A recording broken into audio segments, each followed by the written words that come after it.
તો ઉનાળા પહેલા સૌરાષ્ટ્રના 9 ડેમો સુકાઈ ગયા છે, જેના કારણે તેને લોકોમાં ભારે ચિંતા। સૌરાષ્ટ્રના 4 જળાશયો ખાલીખમ બન્યા છે। 5 જળાશયમાં 1% કરતાં પણ ઓછું પાણી છે, ત્યારે 20 જેટલા ડેમો 90% ખાલી થઈ ચૂક્યા છે।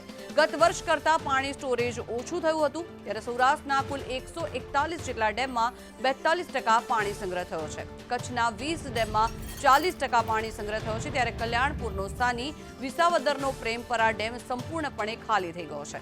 પોરબંદરનો અડવાણા અને કુતિયાણાનો અમીપુર ડેમ ખાલીખમ છે, ત્યારે મૂડીના સબુરી ડેમમાં 1%થી પણ ઓછું પાણી છે। સૌરાષ્ટ્રમાં બધા ડેમો ડૂકી નથી રહ્યા, થોડાક ડેમો ડૂકી ગયા છે, પરંતુ એનો પણ રાજ્ય સરકારની પાસે ઉકેલ છે। એટલા માટે કે જ્યારે આપણી પાસે નર્મદા બંધ જેવો વિશાળ જળરાશિ ઉપલબ્ધ હોય, એ નર્મદામાં આજે 67% કરતાં પણ વધુ પાણી સંગ્રહ થયેલું છે।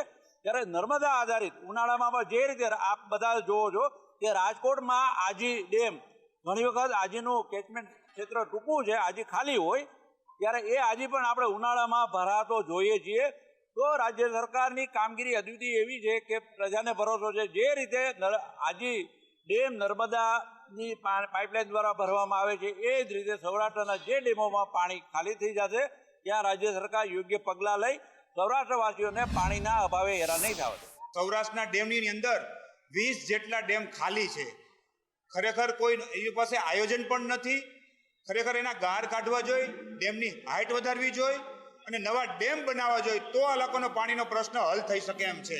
અત્યારના રાજકોટની અંદર 1 થી 18 વોર્ડમાં પાણી હાવ પિચકારીના ધાર જેટલું પાણી આવે છે।